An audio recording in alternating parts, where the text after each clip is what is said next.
Praise the Lord. സ്നേഹമുള്ളവരെ, വിശുദ്ധ ലൂക്കാ എഴുതിയ സുവിശേഷം 4-ാം അധ്യായം 18-ാം തിരുവചനമാണ് ഇന്ന് വിചിന്തനത്തിനായി എടുത്തിരിക്കുന്നത്. കർത്താവിൻ്റെ ആത്മാവ് എൻ്റെ മേലുണ്ട്, ദരിദ്രരെ സുവിശേഷം അറിയിക്കുവാൻ അവിടുന്ന് എന്നെ അഭിഷേകം ചെയ്തിരിക്കുന്നു. ദൈവപുത്രനായ ഈശോ ദൈവജനത്തിൻ്റെ മോചനത്തിനായി പിതാവായ ദൈവത്താൽ അയക്കപ്പെട്ടവനാണ്. ബന്ധിതർക്ക് മോചനവും അന്ധർക്ക് കാഴ്ചയും അടിച്ചമർത്തപ്പെട്ടവർക്ക് സ്വാതന്ത്ര്യവും നൽകാൻ അയക്കപ്പെട്ടവനാണ് ഈശോ.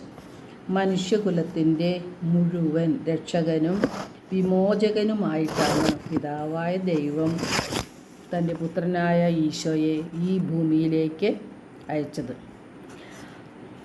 ആ ബോധ്യം ഈശോയ്ക്ക് എപ്പോഴും ഉണ്ടായിരുന്നു. അതുകൊണ്ടാണ് നിങ്ങൾ കേട്ടിരിക്കെ തന്നെ ഇന്ന് ഈ തിരുവെഴുത്ത് നിറവേറിയിരിക്കുന്നു എന്ന് ഈശോ അരുളി ചെയ്തത്.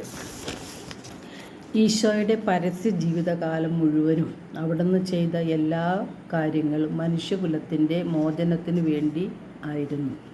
പിശാചുബാധിതരെ മോചിപ്പിക്കുകയും ശാരീരികവും മാനസികവുമായ അന്ധതയിൽ പെട്ടവർക്ക് മോചനം നൽകിയും വിവിധ രോഗങ്ങളാലും പീഡിതരായവർക്ക് സൗഖ്യം നൽകിയും എല്ലാം ജനങ്ങളെ മോചനത്തിൻ്റെ വക്കിലേക്ക് എത്തിക്കുകയായിരുന്നു. നമ്മളും പല വിധത്തിൽ ബന്ധിതരാണ്, ബന്ധനം അനുഭവിക്കുന്നവരുമാണ്. പാപത്തിൻ്റെയും അജ്ഞതയുടെയും രോഗങ്ങളുടെയും പിടിയിൽ അകപ്പെട്ടവരാണ് നമ്മൾ. ഇതിനെല്ലാം മോചനം നൽകാൻ കഴിവുള്ള ഏക വ്യക്തി ഈശോയാണ്.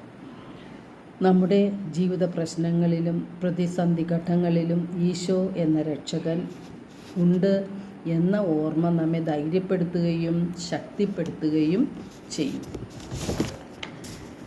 വിശുദ്ധ യോഹന്നാന്റെ സുവിശേഷം 10-ാം അധ്യായം 36-ാം തിരുവചനത്തിൽ യേശു ചോദിക്കുന്നുണ്ട്, പിതാവ് വിശുദ്ധീകരിച്ച് ലോകത്തിലേക്ക് അയച്ച എന്നെ ഞാൻ ദൈവപുത്രനാണ് എന്ന് പറഞ്ഞതുകൊണ്ട് നീ ദൈവദൂഷണം പറയുന്നു എന്ന് നിങ്ങൾ കുറ്റപ്പെടുത്തുന്നുവോ? ഈശോ പിതാവിനാൽ അയക്കപ്പെട്ടവനാണ്. അവിടുന്ന് പ്രവർത്തിച്ച അത്ഭുതങ്ങളും അടയാളങ്ങളുമെല്ലാം ഈശോ ദൈവത്താൽ അയക്കപ്പെട്ടവനാണ് എന്നുള്ളതിൻ്റെ തെളിവുകളായിരുന്നു. എന്നിട്ടും യഹൂദരിൽ പലരും യേശുവിൽ വിശ്വസിച്ചില്ല. മാത്രമല്ല, ദൈവദൂഷണത്തിൻ്റെ പേരിൽ യേശുവിനെ കല്ലെറിയുവാൻ അവർ ശ്രമിക്കുകയും ചെയ്തു. ഈശോ ദൈവപുത്രനാണെന്ന് പറഞ്ഞതാണ് അവരെ പ്രകോപിപ്പിച്ചത്. അതിൻ്റെ പേരിലാണ് യേശുവിനെ കൊല്ലാൻ അവർ പരിശ്രമിച്ചത്.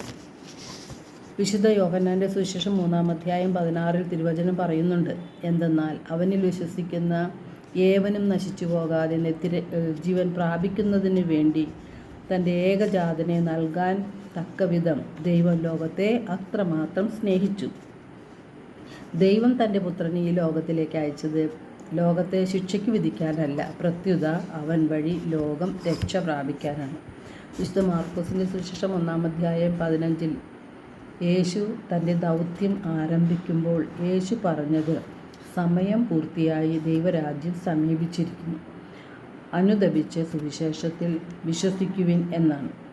പാപാന്ധകാരത്തിൽ കഴിയുന്ന മനുഷ്യമക്കളെ അനുതാപത്തിലേക്ക് നയിക്കുവാൻ സുവിശേഷം പ്രസംഗിച്ചുകൊണ്ട്, ദൈവവചനം പ്രസംഗിച്ചുകൊണ്ട് യേശു കടന്നു വന്നു.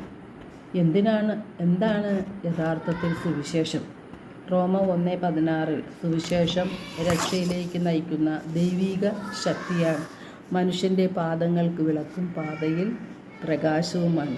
ഈ വചനത്തെ സ്വീകരിച്ചുകൊണ്ട് വചനമനുസരിച്ചുകൊണ്ട് ജീവിക്കുകയാണ് നാം ചെയ്യേണ്ടത്. എല്ലാവർക്കും ഒരു നല്ല ദിനം ആശംസിക്കുന്നു. ദൈവം നമ്മെ ഓരോരുത്തരെയും സമർത്ഥമായി അനുഗ്രഹിക്കട്ടെ.